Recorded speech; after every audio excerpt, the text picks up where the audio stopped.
morning, everyone. And yes, this morning I'd like to touch upon the topics on fear, how we overcome fear.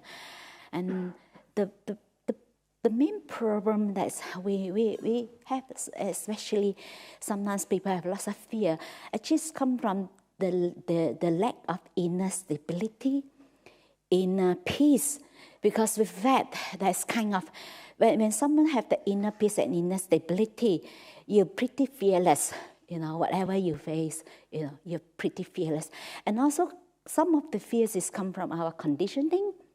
So we've been conditioned, and also because of sometimes what's happening now, like with the pandemic and things, a lot of uncertainties. Because of we being conditioned that we think that we are in charge, we think that we want to keep everything in control. We don't like it when things are not under our control. And because it's so uncertain, and especially facing the unknown is very scary. That's why it's very scary, because we feel that our sense of self being challenged, because we are unable to really control. Because of that, there's lots of fear.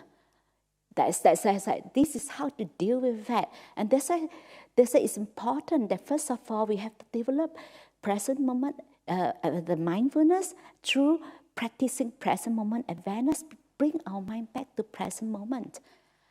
And because the reason why it's difficult for us to stay present, because we can't let go of the past. Sometimes things that we have done in the past that we couldn't let go. Because sometimes how we view ourselves, we have a certain idea of who we are. And sometimes we couldn't let go of the things. Maybe we have done something that is, we think that is, we shouldn't have done it. We couldn't let that go. Or someone have done us wrong, we couldn't let that go. Because it's come from the sense of self. And we have so much anger because of, someone have done us wrong. And then we think that, I should retaliate. We think that, we try to justify, that because someone have done us wrong. Because we unable to see, that it actually doesn't benefit us when we retaliate. It's not that, because someone have done us wrong. So, okay, I have to retaliate. Because we feel like we have to punish that person. But do we benefit by punishing others? We still suffer, isn't it? You still suffer a lot, because the more you think about it, the more angry you are. I remember one of my relatives, my brother-in-law, and he was very upset with his sister. So he suppressed his anger. So he argued with his sister, and then he just went back. But he went back, he could not stop himself thinking about it. So the more he thinks about it, the more angry he is. Actually he keep reinforced that he built up his anger. You know what he did? He go back and beat his sister up.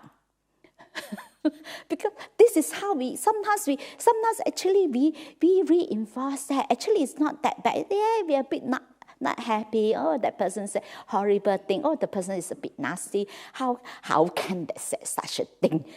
But when we go back, we keep churning, keep thinking. Actually, we reinforce that. The anger grows even, more and more intense, to a point that we cannot hold ourselves. And this person, he went back and beat his sister with the eyes here, bruised here, and then swollen, and just he went back. He already lied on his bed, but he lied on his bed. The more he think about it, he could not stand it. He went back. And this is how. And sometimes does it benefit us? It doesn't benefit us, isn't it? It's not really helping us. And also, it uses up lots of mental energy. The anger, because the thinking itself drains a lot of mental energy. When we use up lots of mental energy, how do we feel? We feel tired. You feel all the time tired, fatigue, have no energy. When someone has no energy, you tend to become depressed. Everything, I'm not interested. And then you feel like life is just hopeless. And this is how, that's the negative emotion. And that's why sometimes a lot of people don't, because of lack of mindfulness, lack of awareness, without clarity, we're unable to see that. And also because some of them is come from a past conditioning. we've been conditioned. That's why we come out from that. Like for example, just give you an example. Like sometimes like people have, when the child go through lots of abuses, and when even you grown up, you're no longer in that condition, you no longer, but because of we've been conditioned, that we develop the perception. So that is the Buddha called that a perversion of perception. So we are not perceiving things as truly, purely. So what we see is always trigger. So it's always come from our previous conditioning. So because of we develop a certain perception, so how we perceive things, but we don't perceive things purely. And we got affected each time, trigger off, again and again coming out. And then it's just like give you the example how we being perverted by our perversion of our perception. Like they have the experiments like those baby elephants, they've been tied to a stick and they cannot escape. So over a period of time, even they grow up to a big elephant, they won't escape because they put themselves in that like a box. I am like this. That's it. They have a fixed view of themselves. That's how even people grow up. They still carry the fear. They carry the fear with them because of their conditioning. They put themselves in that. They're perverted by the perception.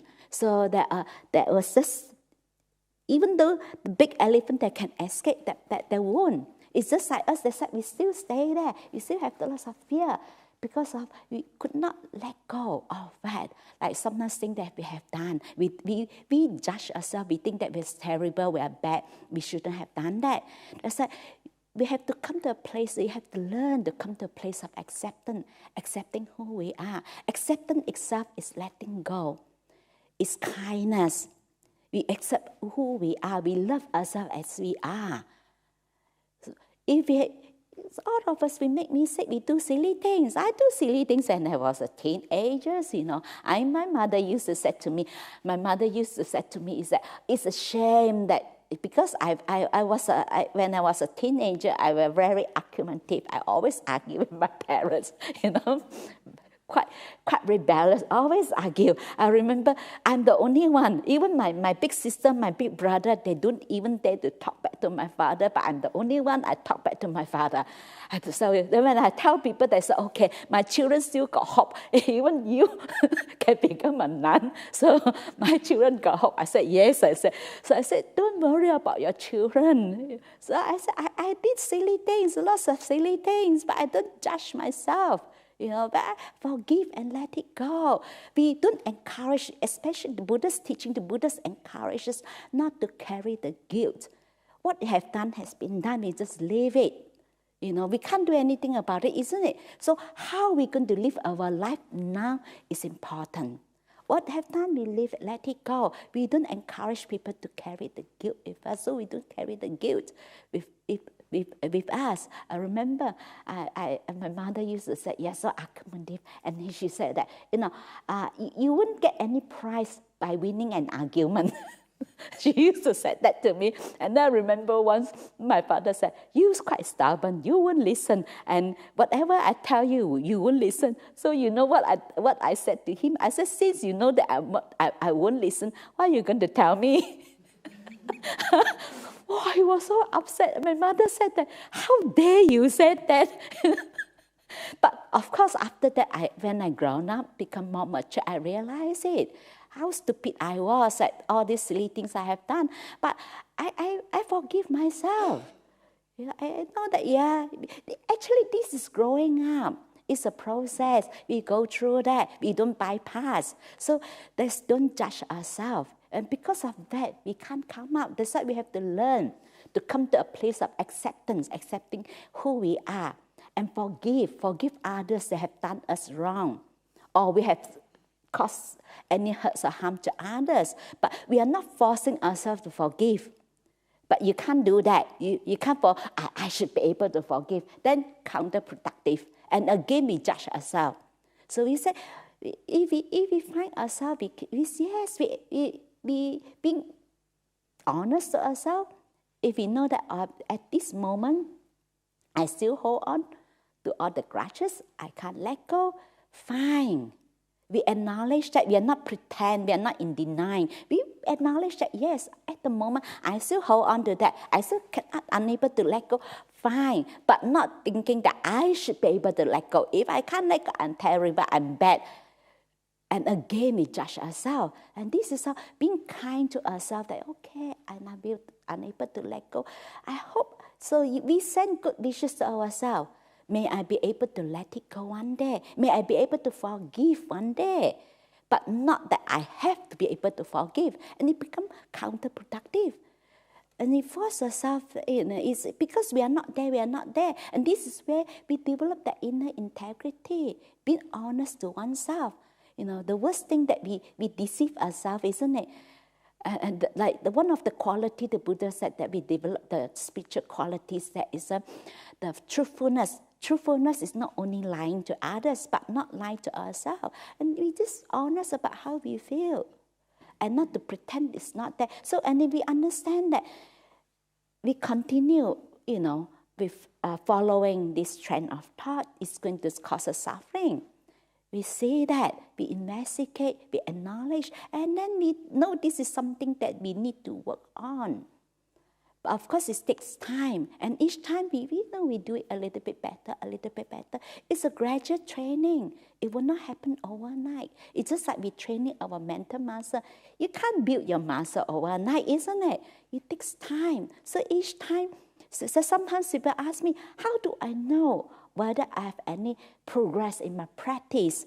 And I said, actually, you can't really measure, you can't really, really pinpoint, that we don't have a certificate to tell you that you are in grade 1, grade 2, grade 3. You can't, isn't it? Spiritual practice is different. So I said, actually, you know that whether you have any progress in your practice. Like when your wholesome state of mind increase, unwholesome state of mind decrease, that means you have progress. And for example, like things that you used to hold on for a long time. Maybe in the past, you keep this, for months. But now, maybe you keep it for weeks. How much suffering you have lessened, isn't it? You lessen so much suffering if things that you used to hold on, can't let go, and keep churning, again and again in your mind, and get so upset and so much suffering. And now, last time, 3 months, and you go down to 1 month, you go down to a few weeks, you give it a few days, how much suffering you have? Lessen. I said, this is where you have progress. And this is the I said, sometimes we always look at yet. You haven't achieved this yet, but we don't appreciate how much we have achieved, how much we have done. How much suffering they have lessened. So I said, always have to look at how much we have gained, rather than looking at yet, that, I haven't, I still have this, I still have that. I remember sometimes people come to me and say, I still have anger.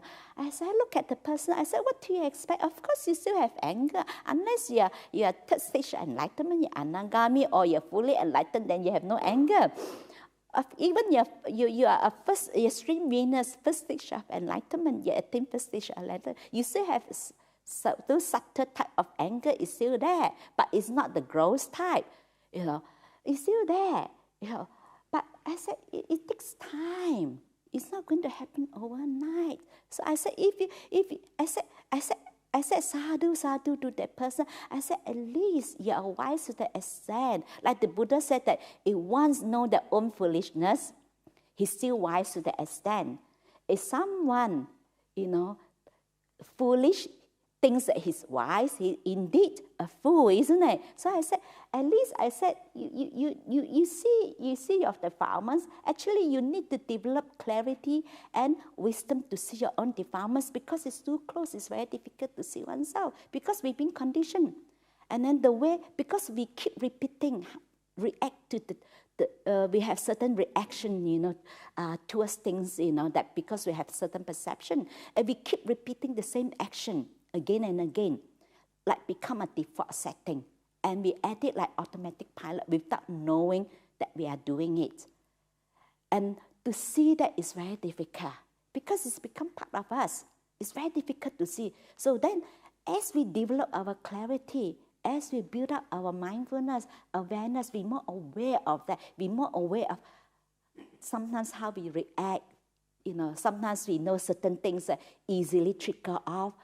And only with that clarity, wisdom, only you'll be able to see that. And you start to see that. So then I told that person, I said, you see, you'll be able to see your own defilements. That means you have wisdom. At least you are wise to the extent you'll be able to see that. If you come and tell me that I am perfect, I have no defilements, I'm okay, I tell the person, I said I'm worried. If you said that you're perfect, you think that you have no defilements, you're okay, then I'll truly worry about you. But if you tell me that, that means that you can see that this is something you need to work on. So you are not trying to pretend that it's not there. We acknowledge, we accept that, come to the place of acceptance, to be honest to how we feel, not to pretend that it's not there. Because when sometimes people feel bad, like for example, someone come up to me, say, oh, in front of everyone, I don't want to raise a question, I have lots of jealousy. They feel that because this person judged herself that she think that it's bad, that I shouldn't be jealous, I shouldn't have this.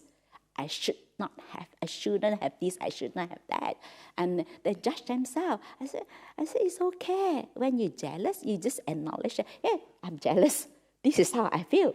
So sometimes if you let it be, just acknowledge, you let it go, actually it will subside by itself.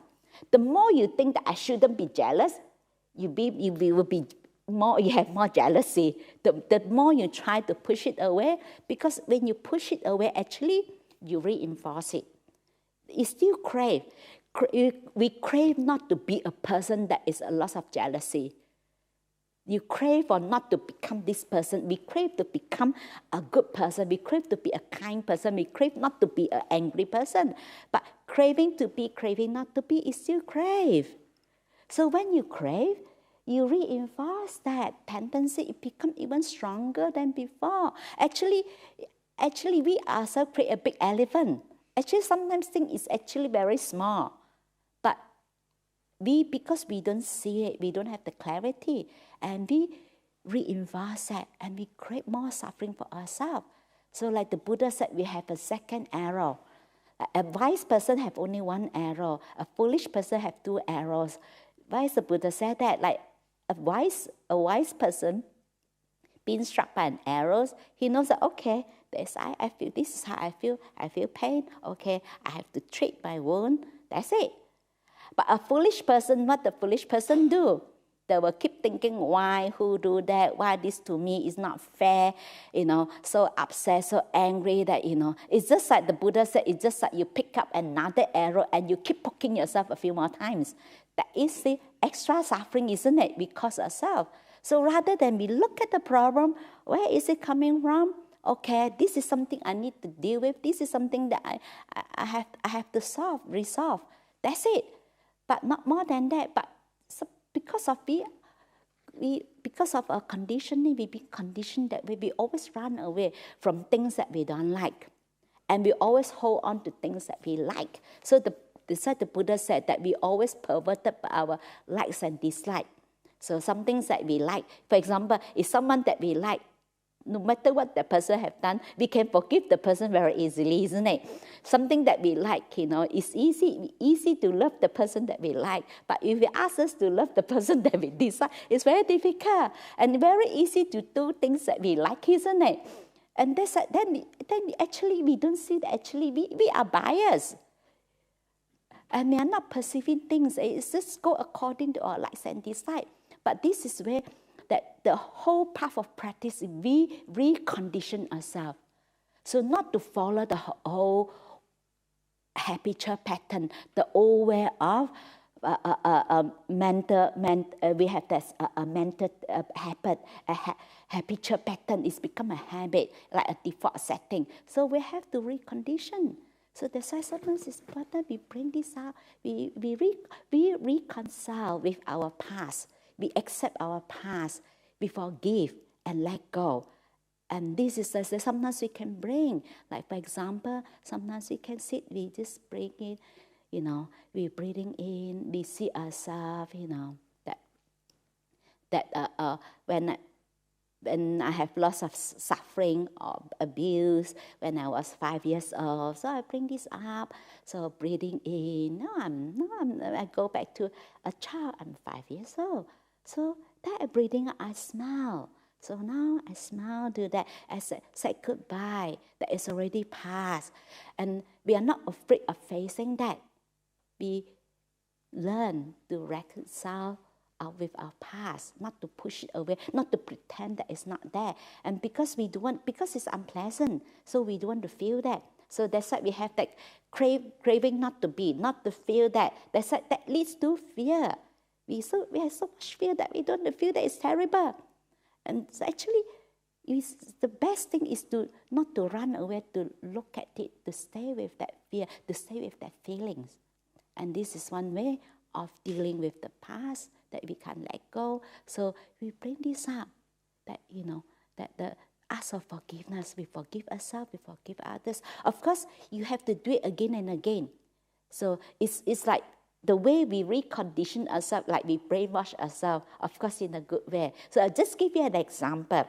If you keep doing that, it's naturally, like we recondition ourselves, we change our way of thinking, our way of perceiving things. Of course, we still perceive things, but we change our perception. So until the point that we truly perceive things as it truly is. But because we don't have that perception at all. So for example, like my grandson, when he's very angry, upset, when he's crying, at that time he was about 4 years old. Then the mother used to said to him that, calm down, calm down, calm down. So he said, I don't want to calm down. So each time when he's upset, he said, I don't want to calm down. And then the mother kept telling him, calm down, calm down. And one day, you know what he said? When he got upset again, he told the mother, I need to calm down now. Because the mother kept telling him, like, recondition, we have to keep telling, recondition. And then he kept telling him that you need to calm down, you need to calm down. Actually, it did go in, it sink in. They said the practice is like that. We need to keep doing it again and again. It's just like the channel, you have to keep deepening it, keep digging it again and again. So he started to do that. And I remember one time when he come to Perth and visited me. And also he was very upset sitting there. I know that he was not happy, was so upset sitting there. Sit like that, very angry, looks like very angry. So we normally know that he's angry. We just leave him alone, let him calm down. So he will sit aside, he will calm himself down. This is how you to train him to how to deal with his emotion. So after that, I thought that he's already calmed down. So I walk and talk to him. I said, how are you? So he told to me, Grandma, I'm not over yet. I'm not over yet. So I said, okay, I leave you alone. I said, okay, I leave you alone. And this is how we have to keep doing that. Whenever it comes up, this is how we settle ourselves. We bring that up, that now I'm no longer a child. I'm already grown up. I'm already strong. I'll be able to protect myself. I'm no longer the one that is so vulnerable, so fragile, because we're still living in the past. Very difficult to come out. It's just like the elephant, when it's grown up, it still cannot escape. Even though it's a small stick, when you're a big elephant, you can escape, isn't it? But we don't want to escape. We still want to stay there. So that we have to learn to accept and reconcile with our past. And then to be able to release the fear of future, the uncertainty. So the Buddhists encourage us to have this 5 contemplation. So we contemplate. When we contemplate this is help us to release our fear of the unknown. We don't know what is going to happen in the future. There's so much fear, isn't it? Especially we don't know what is going to happen. Facing the unknown is lots of fear, anxieties. So the Buddha said, when we contemplate and reflect on that, it helps us, to simmer our mind, to calm our mind down, and it sink in. And part of mindfulness is also remember. So when we keep doing that, each time we have the fear, is that you do the contemplation, And it also will help. So what are the 5 contemplations the Buddha said? So we can do that when we're breathing in. I'm subject to old age. I'm not beyond old age. So sometimes people so much, a lot of attachment towards their body. They have some fear of growing old, isn't it? They try to do all sorts of things. You see, sometimes people cannot accept that they grow old. They go through all this plastic surgery to try to make themselves look younger. Yes, apparently you look younger, but inside all your parts is still old. You still die. But and that kind of fear actually creates lots of suffering. And to accept that, getting old, getting forgetful, So when we grow old, 3 things happen. First, our memories go. Then I don't remember the second 2. The other 2 I cannot. This is how, we accept that. We understand that we are not fighting. That, the fact that this is part of growing old. Rather than we have so much fear of growing old. And some people cannot accept that when the body becomes like, I cannot remember things, I'm tired, easy. This is part of old age. What do we expect? That is part of life. But if we accept it, actually, we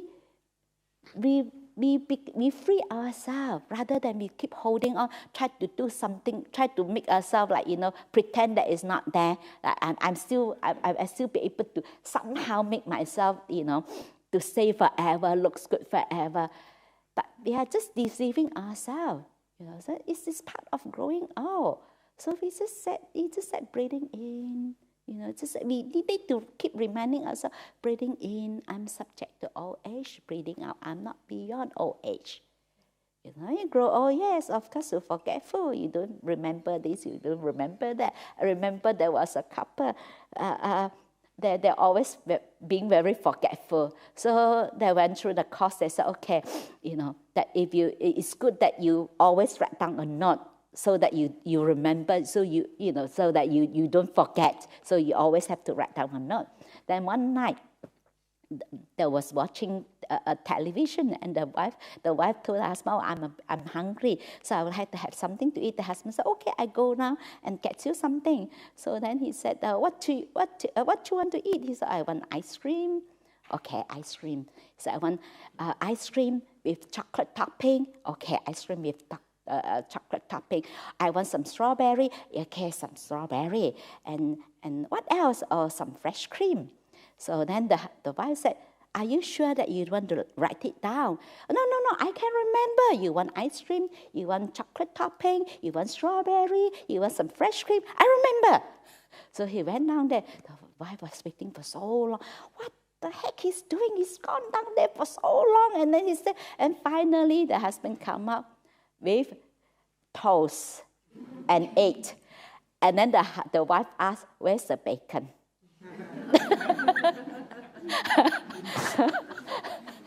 This is how when you grow old, this is part of life. Sometimes, sometimes we rather than we get upset with ourselves, thinking that how terrible we are getting old, why we are forgetful, and then we just keep judging ourselves, get upset ourselves. It's not going to help. It's just we accept that it's okay, that it's part of life, that actually you lessen your suffering. It's not going to help us. You lessen our suffering. We say, yes, I'm getting old, I'm no longer young like before.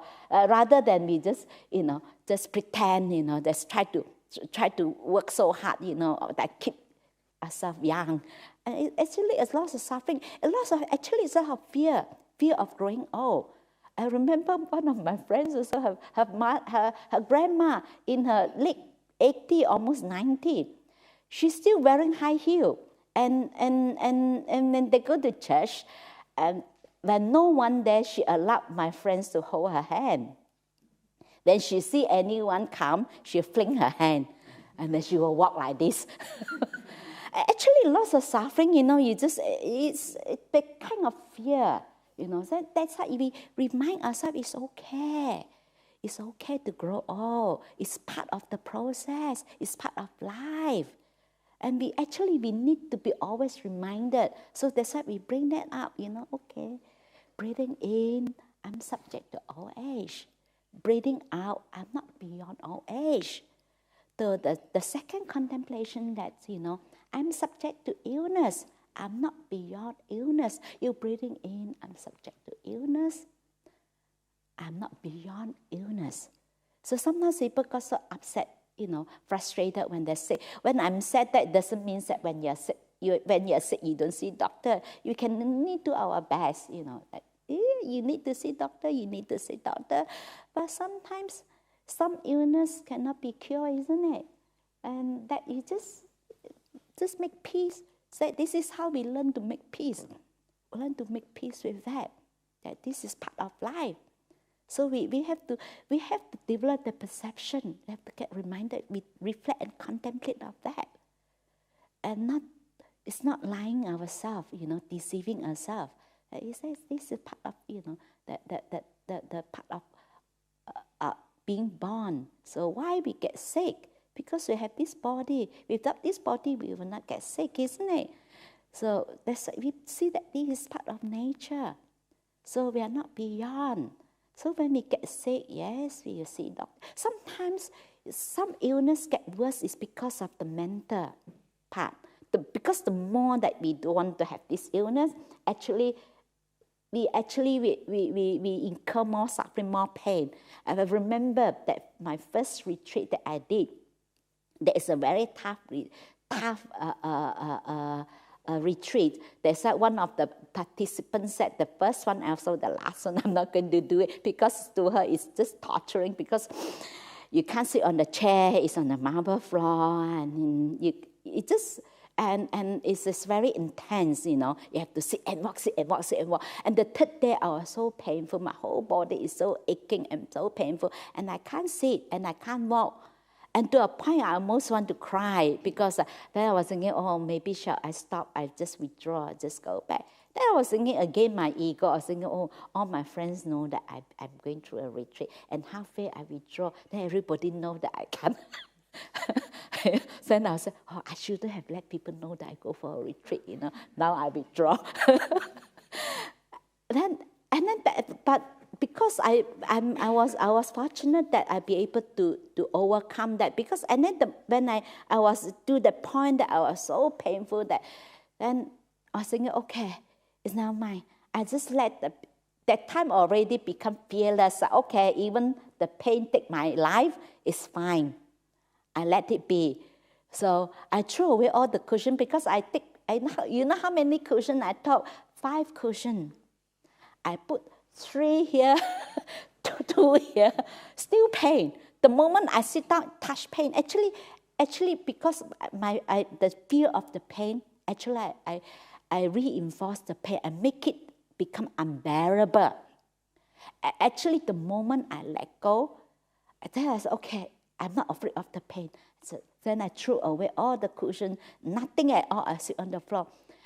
It's just amazing. That moment, all the pain gone. And this is the first insight that I have. I understand that actually it's come from my mind, is my mentor, that I reinforce the pain. I keep thinking that the more I don't want the pain, actually I reinforce the pain. I make the pain become unbearable. And I was the moment when I let that go, I'm not afraid of the pain anymore. It's just, the pain just gone. No pain at all. Then I have really that moment I have a very good meditation, really very, very still, very peaceful. And that lasts for many days. Even after I finished the retreat, I was so happy. I think it's about a week retreat, more than a week retreat. So I gone back, I was so happy. The people that I used to dislike, the person that I don't like, and they look so much better. I feel that they look okay. In the past, I don't want to look at them. That everything look good. The food also tastes good. But when you have that, when you're in good mood, isn't it? When you're in bad mood, everything terrible, everything bad. It lasts a few days because I have the experience. And actually, after that experience, I can deal with the pain much better, because when I have pain, I just acknowledge and know the pain is there. Actually, sometimes it subsides very quickly. Because of the more we fight, the more we don't want the pain, actually we reinforce it. Actually, sometimes some of our illness is, yes, partly we do have physical, illness and pain, but partly it's come from our mental.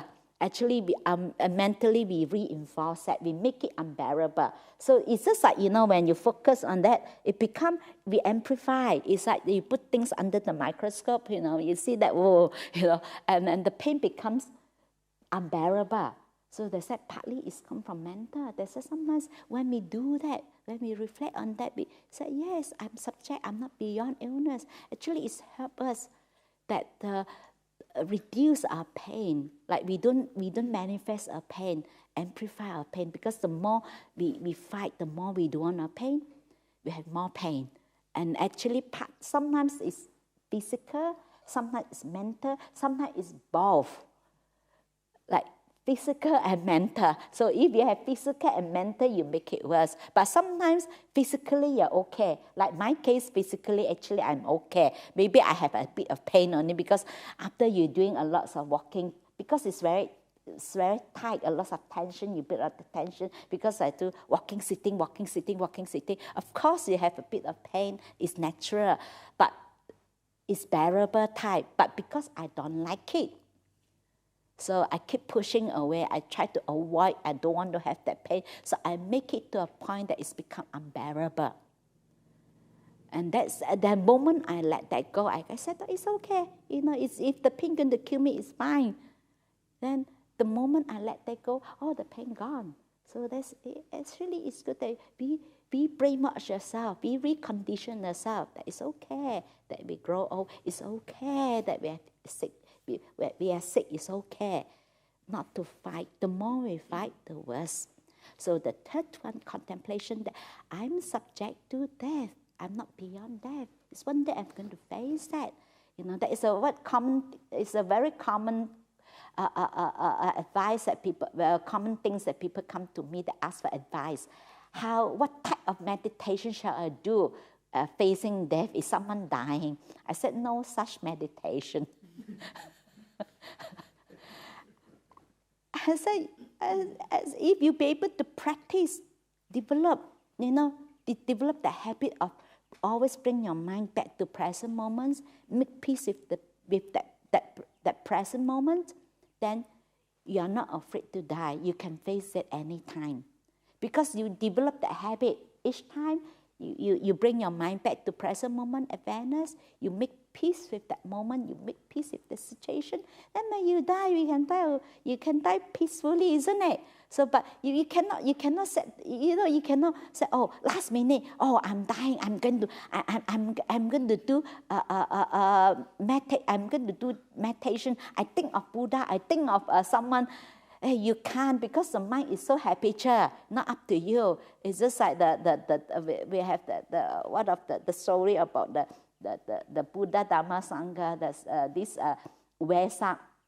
Vesak Buddhist. He's only go to temple once a year. Vesak. So he went to one of the temples. So he heard one of the monks giving a talk about, if you die, if you think of Buddha, Dhamma, Sangha, then that's you were reborn in a good place. So he said, oh, that's easy. He said, oh, no, so then he come up with a brilliant idea that he renamed his 3 sons. So the first son is a Buddha, the second is Dhamma, the third son is Sangha. So he renamed. So he said, so this is his plan. He's a brilliant idea that when he died, so he can see his son Buddha, Dhamma, Sangha. So then, as year gone by, so he was on his deathbed. So the 3 sons in front of the deathbed, Buddha, Dhamma, Sangha. So he looked at Buddha, Dhamma, Sangha. And then suddenly, the moment when he most passed away, he said, Buddha, Dhamma, Sangha. So 3 of you here, who is going to look after the shop? You see, you can't change a habit, isn't it? You think that you cannot last minute. You cannot last minute because most of our the Buddha said that we have three kinds of karma. One is the moment that the last moment thoughts, and then one is a habitual, and one is a heavy karma. Some people have done heavy karma, like heavy good karma, heavy bad karma. Heavy good karma that you kill someone, you kill your parents, you kill an enlightened person. That is a heavy karma, and or you're enlightened. You attain jhana in a deep state. That is also heavy good karma. And most of karma is more habitual. It's come to habit. So if you develop that, you practice present moment awareness. Whenever you always bring your mind back to this present, you make peace with that. So then you're ready to die. Any moment you die, you're okay, isn't it? So that is the best insurance policy you can have. So present moment awareness. So that's why if you want to insure any policy, insurance policy, so practice present moment awareness. Bring your mind back to present moment awareness. Make peace with that. Then this is the best insurance you can get. So you can't just say, last moment I tried to think of this. No, I said no such thing. So that's why this is how we face it. And also sometimes we reflect on that. It also helps us to arouse the sense of urgency, and we become more appreciative. Appreciative life is precious. I remember that at some stage that I used to practice a lot of mindfulness on death, because I have my death happening in my family. That my mother passed away after 5 years, my father, and then after my father passed away, 3 months, my brother passed away. That I reflect a lot on that, and that it becomes like every morning when I get up, to me it's a blessing to be just alive. I really appreciate the fact that I'm still breathing. And that really helped me a lot. And aroused lots of energy, so much energy, because to me, living itself is a blessing. Living itself, that I'm so grateful. I'm full of gratitude. That fact that, thank goodness, I'm still breathing. Every morning I get up, I'm still alive. Actually, and I don't feel tired when I have that. I sleep very little. And I work, that time I was in Thailand, I work 8 hours. Busy, but I still meditate. I meditate 8 hours. I sleep very little, like the most like 3-4 hours I sleep. That's all. I hardly sleep. I don't sleep a lot, but I'm full of energy, because I don't drain my mental energy, because to me, like, I arouse that kind of the sense of urgency that, wow, I'm still alive. Wow, it's such a I'm so grateful. I'm so appreciative. Even when I meditate, I'm really appreciate every single breath that I breathe in. I say, giving me life. So I really appreciate every single breath that I breathe in. And that actually, it developed that positive emotion that become more positive. Sometimes people think that, you contemplate of death, that means you become very pessimistic. Actually, it's become negative. Actually, it's not. Actually, the other way around. We become more appreciative of our loved one, appreciative of the person who helped us a lot. Because we tend to, I realize it, and I look back when I was young, when I was a teenager, how much, I hurt my parents much more than anything else, and they are the ones who love me most, but I hurt them the most, isn't it? I said things that really hurt them, because we take it for granted, because we always know that our parents, our loved ones, they're always forgiven, they're always there for us, they're always, no matter what we have done, they always forgive us, so we take it for granted. So, but when we realize that one day they will not be there, so even sometimes today we see them, next day we will not be able to see them. So we become more appreciative. So we have something to say, something to tell. But I'm so glad that before my father passed away, I managed to go back and see him. I managed to tell him how much I appreciate him. How fortunate I am. I must have done lots of good karma to deserve a father like, I told him, like a father like you. I said, I'm so blessed. I'm so grateful that, and then I'm so glad that I be able to tell him that. If not, you regret, I should have told him that. So they say sometimes we think that, never mind, we still have time. You never know, we might die anytime. So that's why if you need to say something, you need to express your gratitude, you need to say something to your loved one, say it now. Don't wait for future later, we don't know when. We might not have the opportunity to say that, to do that. So I feel so good I'll be able to do that, I'll be able to say that to my father, that how I appreciate him so much, that he's such a good, wonderful person. So that's why, don't take it for granted. So that actually we become more appreciative. We're appreciative of our loved ones. We're appreciative of our good friends. We're appreciative of those who help us.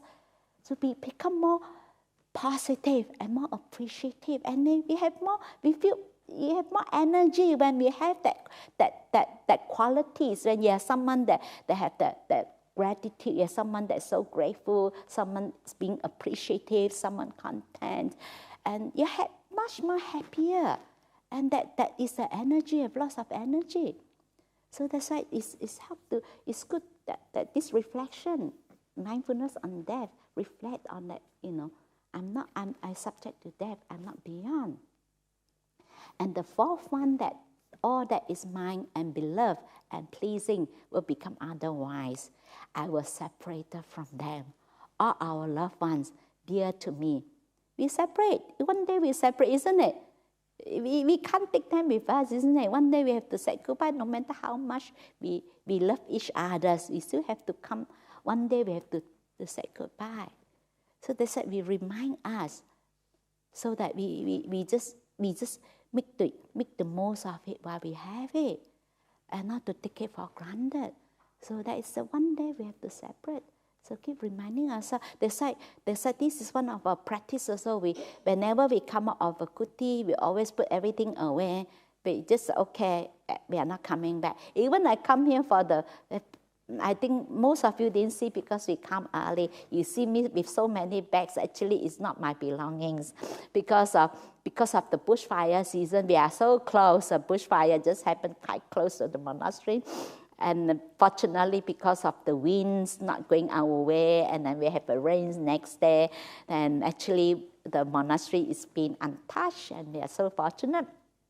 So normally during bushfire season, we have all the important documents, our backup hard disks, and all these things, and we keep in the bag. Some of the things, like.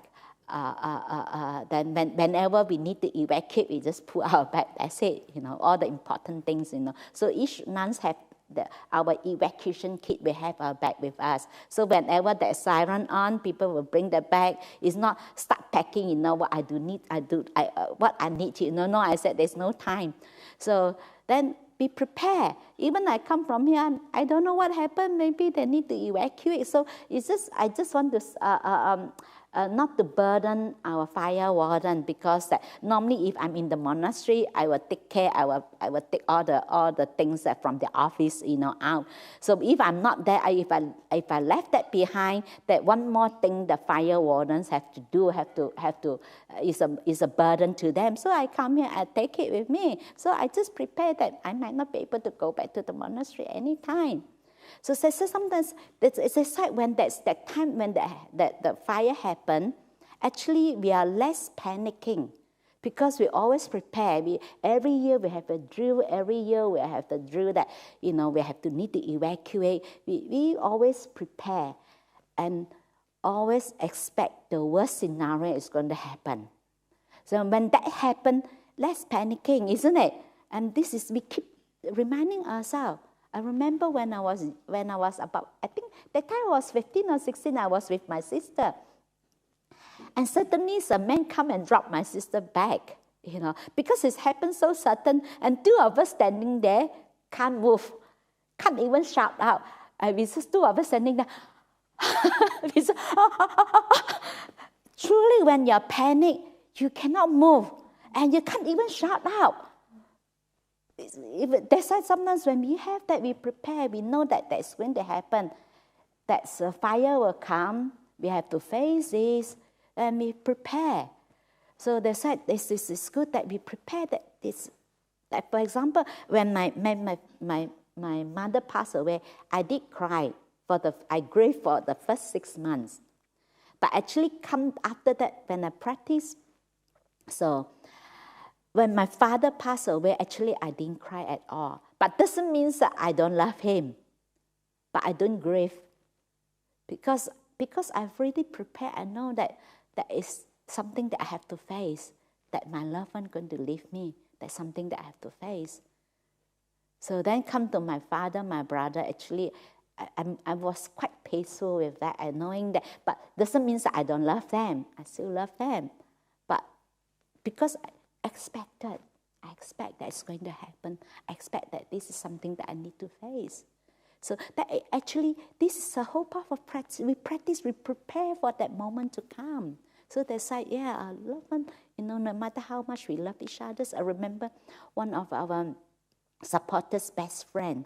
The couple is a very loving couple. They've been very, very good. They've been married for many, many years. I think 50 years. They've been so good, in very good relationship. And then the wife died. The husband could not let go. He grieved for a long time. And now one day, because of the husband couldn't let go, the wife, his spirits are still hanging around because of the partner could not let her go. And then she said, like she went to one of these supporters got her friend, husband, secretary. I think sometimes sometimes some people you cannot connect. Maybe she be able to connect with the friend, husband, secretary, and told her that she's a lot of suffering because ask the husband to let go. If the husband don't let go, it's very difficult for her. So then this is how. And then they weren't Buddhists at all. They're not Buddhists, but then she come and tell the husband, if you're holding on to her, please let her go. If you don't let her go, it's difficult for her. She's not in peace. She can't really continue her next life, her journey, because of you holding on to her. So let her go. So that's why it's important. If we truly love our loved ones, we let them go. Yes, of course, we would like to, of course, we still love the person. Of course, we don't really, deep down, we don't want to let them go. But if we truly love our loved ones, so we let them go, not to hold on to them. Because sometimes when we hold on to them, we create more suffering for them. And they said that she got lots of suffering. She can't move on to her next journey because the husband so much hold on to her so much. And then that's why he come and ask the friend, pass on the message to the secretary of the friend's husband, and telling the friend and telling her to tell the husband, it's go through this, let her go. And it's a true story. It's not making up. But that's why sometimes they say, yes, they say it's so we reflect on that. Also we let our loved one go. Also we prepare for that. So, and then the fifth one, they said that we are the owner of our own karma. So we are responsible for our own action, because we like to blame others people for our suffering, isn't it? We think that because of you, because of that. Actually, we don't see. Whatever we do, we responsible for our own action. So that's like that. But ultimately, that we are the one have to responsible for our own action. So what other people have done, it's okay. Even other people have done us wrong, it's their problem. Because we don't have to responsible for their action, whatever they have done. But if we got angry, get upset, or we retaliate, then we have to responsible, isn't it, for our own suffering, and we suffer. So sometimes that most people think that if I forgive that person, that means that I let the person get away. when we forgive others, in fact, that we're being kind to ourselves. It's a relief. We holding on to that, how terrible the person is, keep thinking of that. Who's the one who suffer? We ourselves, isn't it? Actually, when we let that go, when we forgive, others, actually, in fact, we're being kind to ourselves. And we are the one who benefit. It's not the person that we forgive that are going to benefit. We are the one who benefit. And that's why we keep thinking that's why the Buddha said that, so like there are three kinds of person. The first kind of person, they just, whatever they do, they just think of what make me happy. I don't care. Even on the expense of others, that's my business. As long as anything make me happy. It's very self-centered and very selfish person. And the second type of person, because everybody is doing it, that must be right. I just follow, I just do. And then you never contemplate and reflect whether this is appropriate, whether this is inappropriate, whether this is skillful or unskillful, or this is appropriate to do that, without reflecting, without thinking twice before we speak and we act. So this is the second type of person. Just follow whatever other people do, and never think that they never think for themselves, and never reflect and contemplate whether this is the right thing to do. And the third person is a wise person, that we reflect and think whatever we do, is it going to cause any suffering to others? Is any cause any impact on others? And is it causes other people suffering? Is it beneficial to myself and to others? And is it for my own well-being and the well-being of others? Because sometimes if we have done something that is, causes suffering to others, deep down we know, and it will not be peaceful, isn't it? And then it just keep, it affect our mind, and then we cannot be peaceful. We keep thinking about it. We feel sorry. We feel bad. That's why sometimes when we do that, actually it's for our own benefit. So that's why remember that we responsible for our own action. It's not someone else. Because some people, because it's easier to just blame others and you don't have to do anything. Not my fault, everybody, some other people's fault. Then you will not come out from that suffering, because you don't see that you are part of the contribution. We contribute towards that. We are unable to see that. So if we keep thinking that our suffering is come from outside, because of I'm angry because of this person said nasty thing to me, so I can guarantee you get rid of all these person that you think that causes suffering. You think you're free from suffering? No. Isn't it? Even the person that make you angry, you think that even the person leave, you still have anger. That anger is not come from that person, it's come from what? That's why you'll be able to look at what arises in this moment, how to deal with your emotion, how to make peace with the situation. That needs to develop that clarity, mindfulness. You have to establish your mindfulness, be able to see that whatever comes out, that, and be able to see for yourself that how you react to things, what causes the suffering. You be able to investigate, to be able to see that. But without the clarity, without mindfulness, without the inner stability, inner peace, it's very difficult to see that. Because our mind is very quick. We already, whatever that we see, because it's like default setting, it's just immediate, that's the kind of reaction is very impulsively we react. Like, we are very good at that when we have, because it's become a default setting. But the practice is that we be able to slow down, we be able to see that, we be able to catch that. That's why you need to develop the mind. Your mind become more refined that you be able to catch that. If our mind is not refined enough, we are unable to see that. Because the mind's, one mind's moments is very, very fast, even faster than light. It's just like the light, when you see the light is like that, but actually the light is like, you see the light is like that, but actually the light goes like this. Like even water, you see when you open the tap and the water flow, actually the water is go drip by drip like that, but you see like one whole line, isn't it?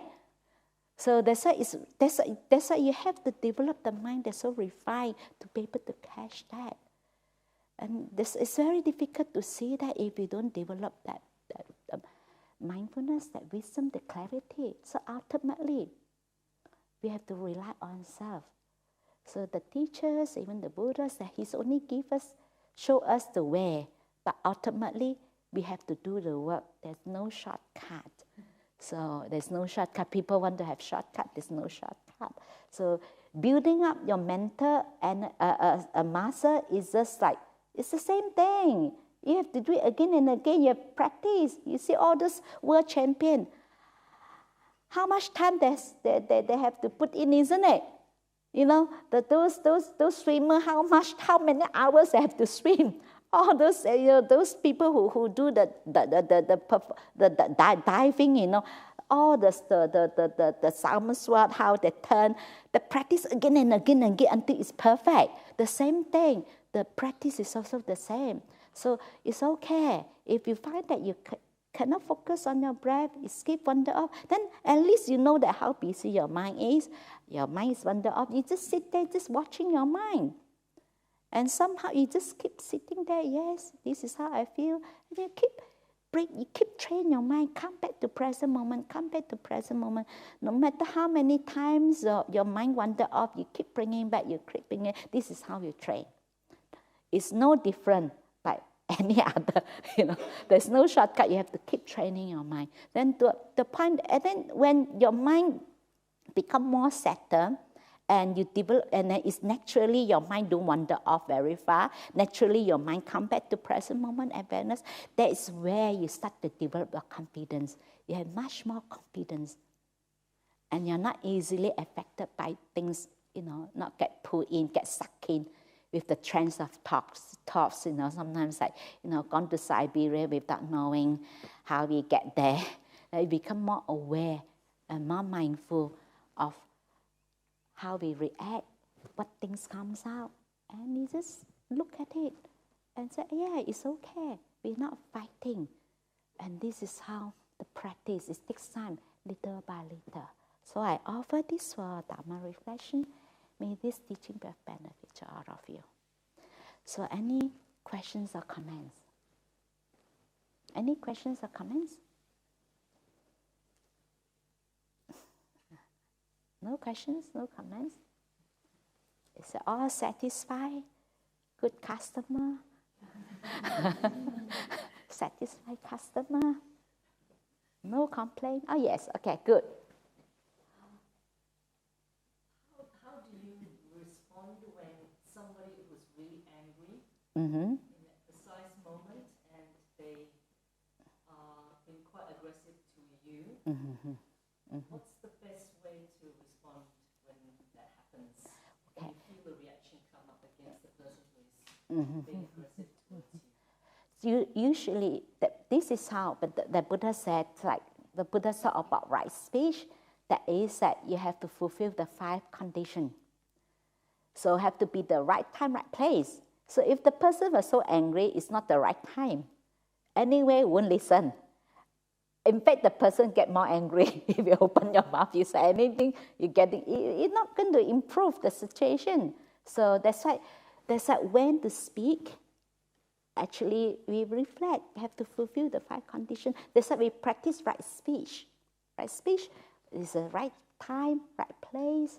Is it what we said, what is said, whether it's true, whether it's come from kindness, not out of ego, that I just want to tell you how stupid you are, then that is not come from kindness, come from ego.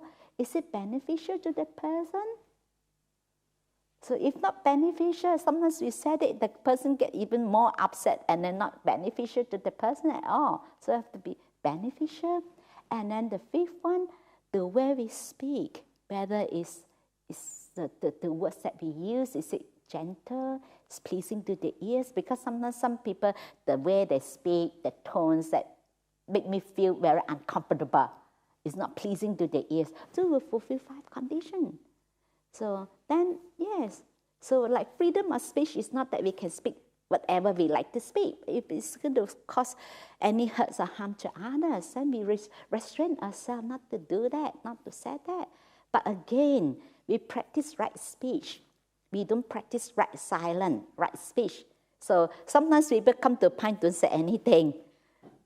It's not that we shouldn't say anything. So if it's right time, right place, if we feel the 5 conditions, we need to speak up. We need to speak up. Like we just keep quiet and suppress. We need to speak. We need to speak. We practice right speech, not right silence. Doesn't mean that you keep silent. There's sometimes at some condition, sometimes in some situation you need to speak up. So then you need to speak up. That's why again, it comes back to your wisdom, your clarity, your wisdom, to use your own discretion when to speak and act appropriately. That takes lots of wisdom to be able to do that. So does that answer your questions? Make sense to you? Okay. Any questions or comments? Yes.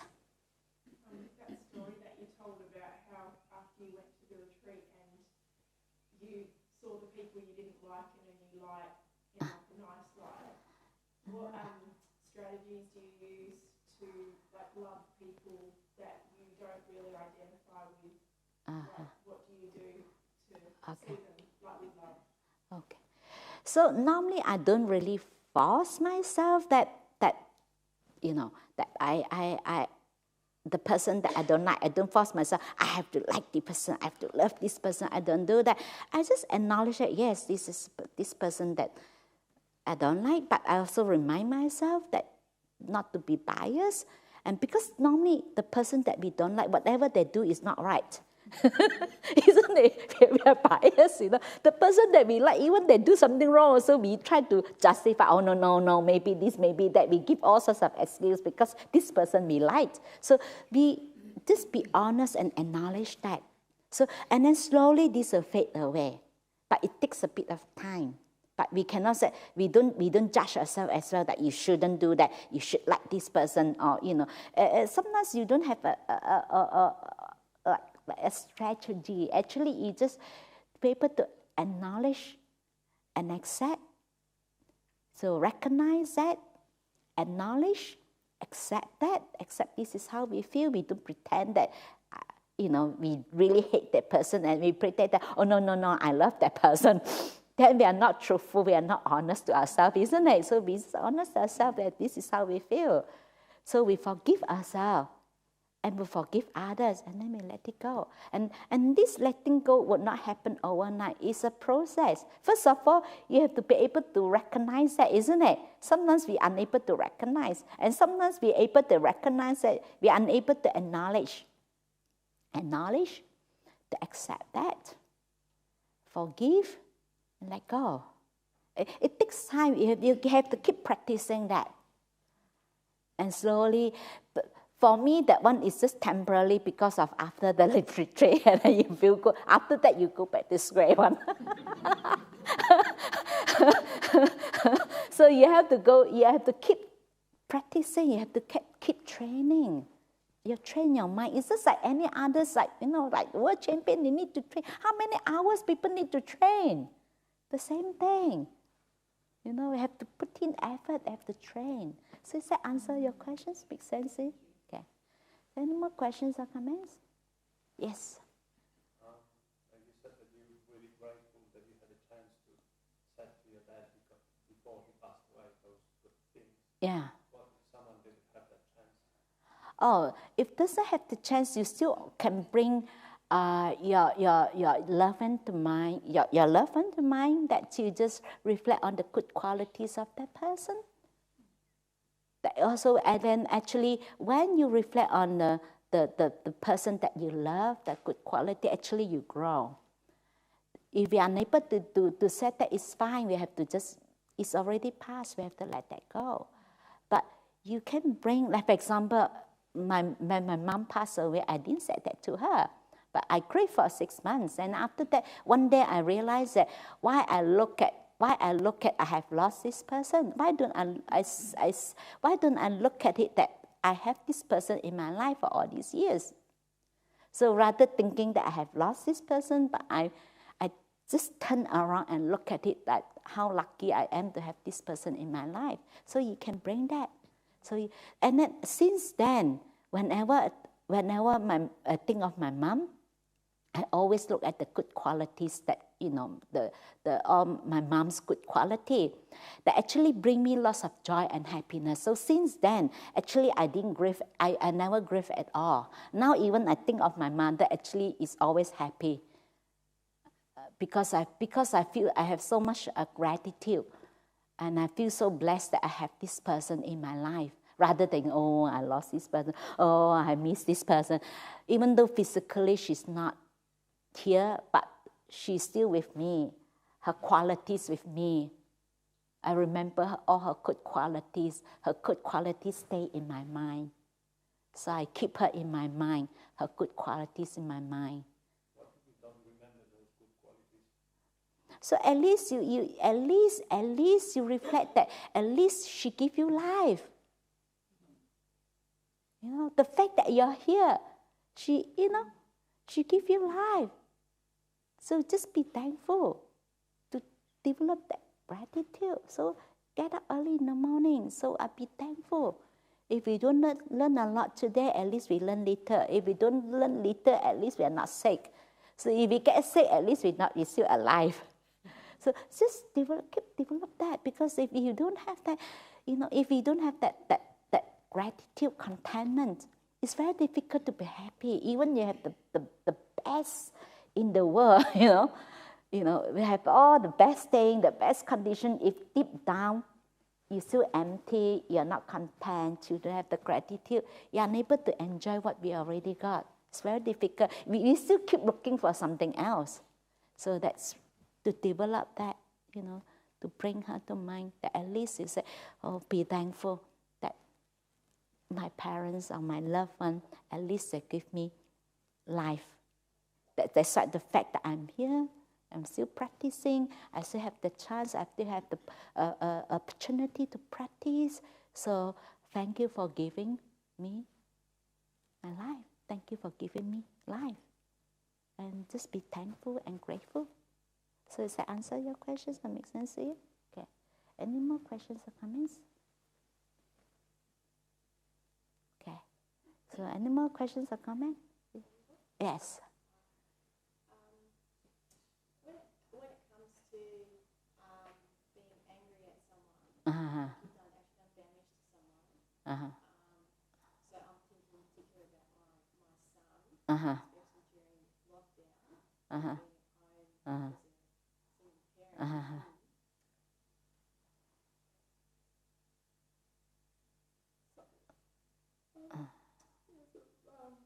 Sorry, I wasn't expecting this. There's a lot of yelling, and I was very scared. It's really hard to cope.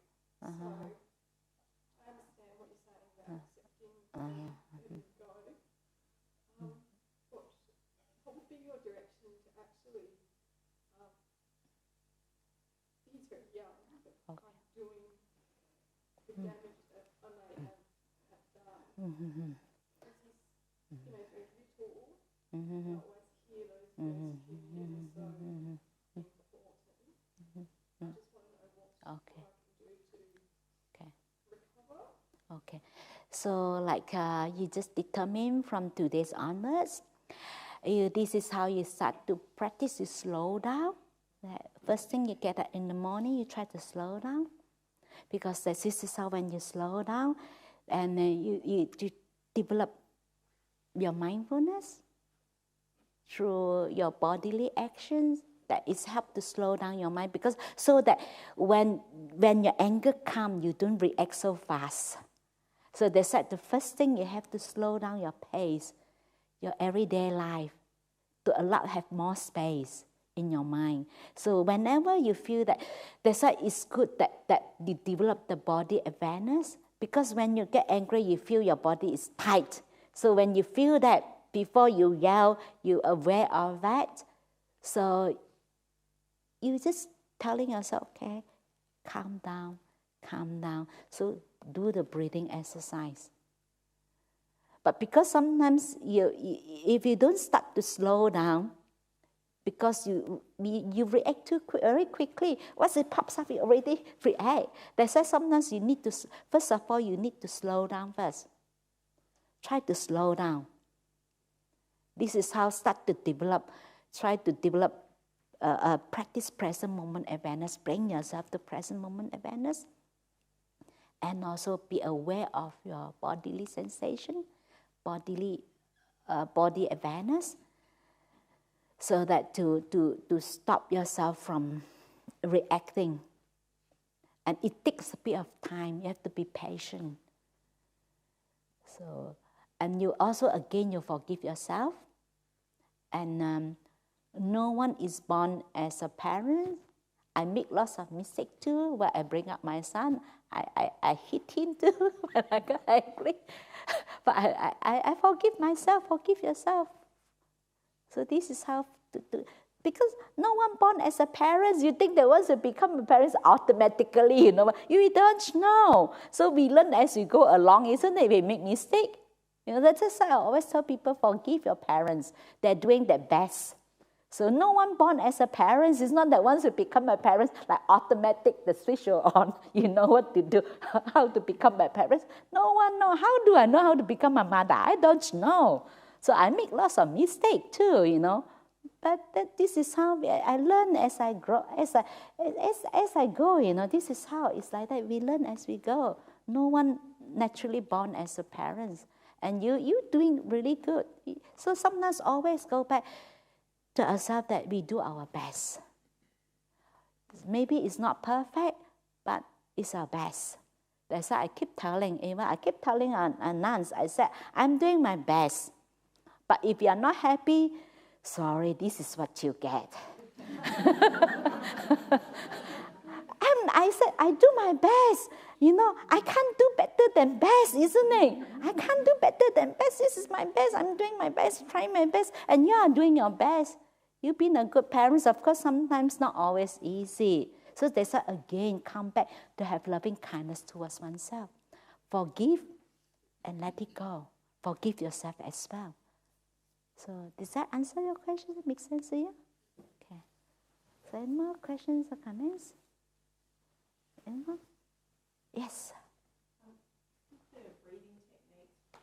What breathing techniques do you use like when you're waking, when you're not meditating, to bring yourself back to that calm? Oh, for example, sometimes I feel like I'm a bit nervous this moment. So you can just breathing in. Actually, it's helped you to calm down.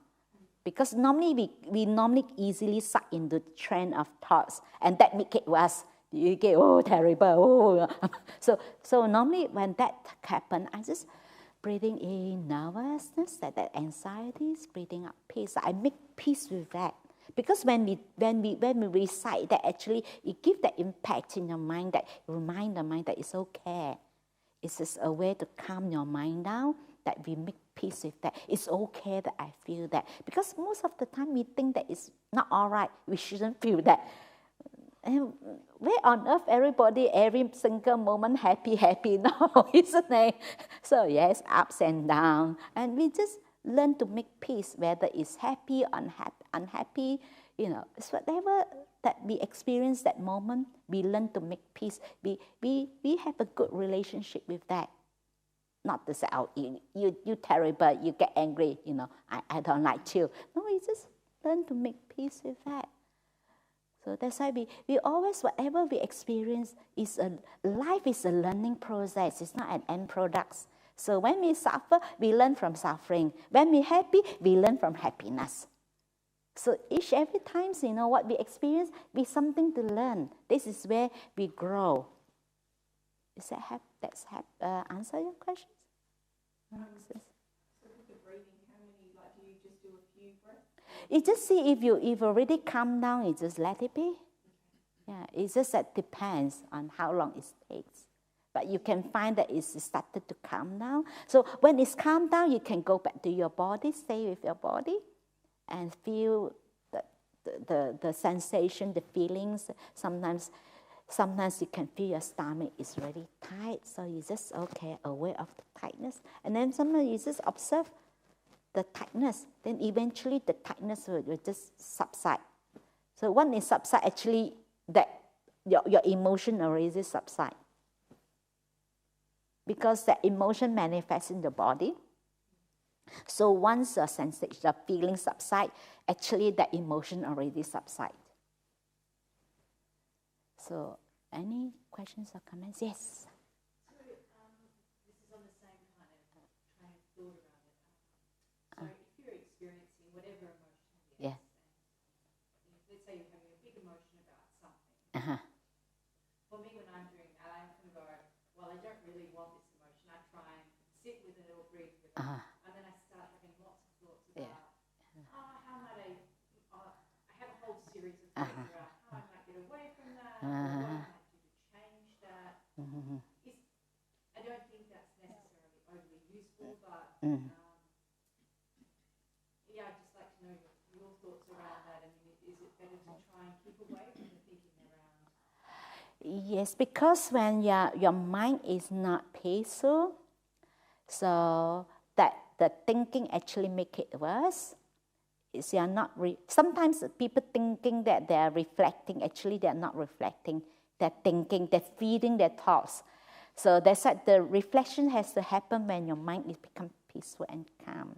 So that's why sometimes it's good when you're in that. So stop. And that's why this is important. Like every day, like you can make it a habit. Like sometimes you think that you're quite overwhelming with whatever with your work, and you think that it's too much. You stop. Learn to stop. So just pause. Take 3 deep breaths. Okay. Because when you do that, your attention goes to your breath. So that's try to cut off your mind not to go follow the trends of thoughts. So that take 3 deep breaths, then you feel better, you calm down a little bit, and you can do that breathing in, that emotion, that how you feel, the unpleasantness, breathing out peace, and you do that, and until you feel that more and more and more subside, then you stay with your bodily sensation, your feelings. And because, like just now I have mentioned about the reflection, you can do reflection. It's only after that, you do relaxation, you do the body awareness, and then when you settle, and then sometimes from time to time the emotions still come out. But that time you're already pretty peaceful. Then when you're quite peaceful, when you do the reflection, it's help.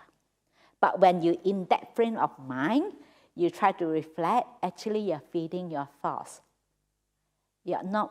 It's not really helpful at all. So the reflection, the contemplation, your mind have to be peaceful enough, calm enough to be able to do that, but not in that kind of confusion and that they're still emotional. You can't do that. That it becomes like that you're already feeding your thoughts, your thinking. If you do that, it's not helpful. Does that answer your question? Okay. So yes. I just want to comment and acknowledge and honor you and your great teaching. Very beautiful and fun from your heart. And I want to say thank you with gratitude and blessings. Okay, thank you. Okay. So any more questions or comments? Yes. Is there a moment that we face the devil himself, or the most evilest force you could possibly imagine, if it comes to a moment where we have to directly stare in the face, that it's sort of grabbing us completely, we're terrified, completely enmeshed in something that we considered the most evil thing in the world. What do we do in that moment? So, and when that moment comes, the first thing, you just pay attention to your chest. So you see there is any tightness, any tension in your body. So that's it. Because that's helped you to take your mind away. Because normally when they come, the reaction is that we try to push it away. It's like, but you go back to because the emotion itself is a more subtle object. But if you try to deal with the emotion, like sometimes actually the best way to deal with that, actually to sit with that feelings. But it's a bit quite difficult. Like for example, you have lots of fear. If you stay with the fear will keep going. When the fear hits the maximum point, it bounds to subside. So nothing will go up, never come down. That is the nature. Everything goes to the maximum point, it will subside. So that I have the experience that the first time I lived in a cave, that I was really terrified. Lots of fear, so much fear. And I don't know what to do. And I just remember I remember one of the discourse that I read. There's the suttas from the Buddha. The Buddha said that when you have fear, like coming up, then it arises that moment. So if you sit, you continue to sit. You walk, you continue to walk. You just remain that posture. So that time I was terrified. Then I used the blanket to cover my face because I was really terrified. Because I feel that there is someone walking over me, coming to me and watching, like staring at me, but actually nothing there because of the fear. This is how when we have the fear, we will start to have that imaginations, someone, and then you will interpret all the sounds like, it's just a normal rustling of leaves. It becomes like someone walking, You will interpret that way because you want to hear what you want to hear. You want to see what we want to see, isn't it? We will interpret that, we will perceive that. I was really, I can't even express how terrified I was, the fear. Then I don't dare to move. I use holding the blanket. I cover myself. I just stay like this. I don't know how long I've been staying with that fear. Very fearful. And I can feel the fear really going to the max. And the moment when the fear hit the max, actually it's subside. It's subside by itself. The moment when it subsides, I was very peaceful. Very, very peaceful. And then I start to hear all this sound. Actually, nothing. It's just like sometimes dripping. In the cave, you have those water dripping. It's just like dripping. But to able to do that, you have to have enough mental stability to do that. If you don't have enough mental stability, it's quite difficult. So that's why one of the things you can do, you have to practice present moment awareness. Bring your mind back to this present moment and to just recognize and acknowledge that this is what's happening and not judging yourself, not thinking that it's terrible, it's bad, and then after that you can also do the breathing exercise, breathing in, this evil, this terrible, it's okay, that you're breathing out peace and make peace with that is okay. This is how I feel. This is how terrible I feel. It's okay. This is how I feel. And you keep doing that, but it still persists. So then you go to your feeling and sensation. You feel that. How is it feel like? And this is how, because if you from breathing, if you still on, you do the bodily sensations. And when you do that, actually it's already slowed down. It's already calming down that emotion. So actually when you do that, actually it stops you from feeding your thoughts. Because when you feed your thoughts, all the thinking, actually you reinforce. And the next time it comes up, become more intense. So this is good not to allow your mind to reinforce that emotion. So do the breathing in, breathing out exercises help. And then you can go back to your bodily sensations, your feelings, how you feel like this moment. So is it normally when you have that, you can feel your body tense up. It's very tight, tense up. So then what do? Try to relax your body, do body relaxation. Because when you put your mind, your attention on your body relaxation, it takes your mind away from going to feeding the thoughts, you not to suck it into that. Actually takes your mind away. So then you pay attention, your attention is in your body. So just relax your body, just being relaxed, relax your neck, relax, and it helps. Sometimes then slowly your mind will calm down. So then this is how when you start to build up, then you have more mental stability. So next time this come out, you'll be able to just be able to watch the arising and passing away of the fear, of the terrible feelings. You'll be able to do that. But if your mind is not stable enough, it's quite difficult because sometimes it's too strong. Your mind is not stable enough to be able to really to watch that, to watch the arising, because everything arises, pass away by itself.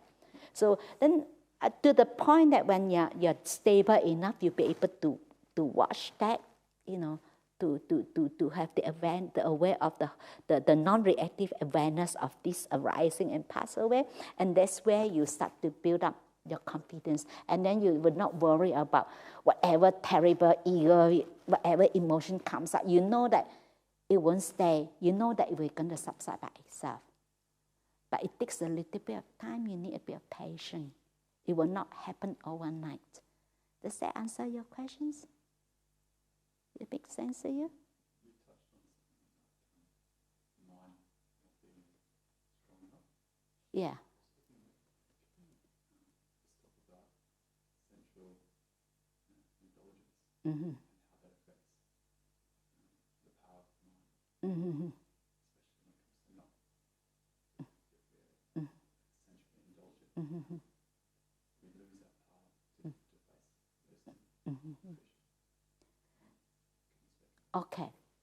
So for this sensual desire, you cannot. Sometimes people can be too harsh on themselves. So that's why you have to do it in a gentle way. So that's why we have to learn to let go little by little. We restrain ourselves, but not too harsh. Sometimes people say, okay, I determine I'm not going, and actually, like for example, we have a certain indulgence, so okay, we determine, it's good that we be able to stop that immediately, but we can't, so that we do it in a small way, maybe, little by little we give up, for example, yes, our goal is to lift 100 kilograms, but we cannot just force ourselves to lift 100 kilograms. So we start with 5 kg, 10 kg. So this is slowly we let that go, because can be counterproductive. It's too much willpower. Try to restrain. I shouldn't do that, and then it's not being too kind to ourselves. Right? For example, maybe we love to eat chocolate. So then maybe I reduce, if one day, every day I eat 5, I go down to 4, then you go down to 3. And because sometimes we are not skillful, they've been too harsh to themselves, not kind to themselves, and it's become counterproductive. It's just the Buddha's early days when he practiced, because he tried to abandon his indulgence, like it's sensual pleasure. He used to do the modification, not to eat, not to sleep. There's too much, So that's why you have to be, just let go little by little. You have to say, yes, it's good that, we determine, but eventually we get there. For example, 100 kilos, if each time 5 kilos we increase, then we be able to do 5 kilos, we do 10 kilos, we be able to do 20 kilos, we do 15 kilos. Eventually, we will reach up to 100 kilos, isn't it? But we cannot force our mind to be able to, okay, this is what I want to do. I want to reach it. This is my aim. This is my goal. I want to achieve it right now. You can't do that. So that's why you have to do little by little. Restrain yourself, but not too much willpower. Too much willpower becomes counterproductive, but we need to restrain. That's why it's important to know our limits within our own, within our limits, our capability, but not too much force. So it's more like the middle way. So it's not easy with the middle way. Sometimes we swing from one end to another. So as we develop a clarity, we swing less. So then slowly we swing less and less and less, and we come to the middle. So it takes a bit of time, but you can see that you suffer less as you progress. You'll be able to notice that. It takes a little bit of time. Does that answer your questions? Okay. Is there any more questions or comments? Okay. Okay. Going, gone. Okay, now we can just sit for a while. So, I think to 10:30 today. Yeah. Flash in 11, now it's 10:10. So we just save for a little while.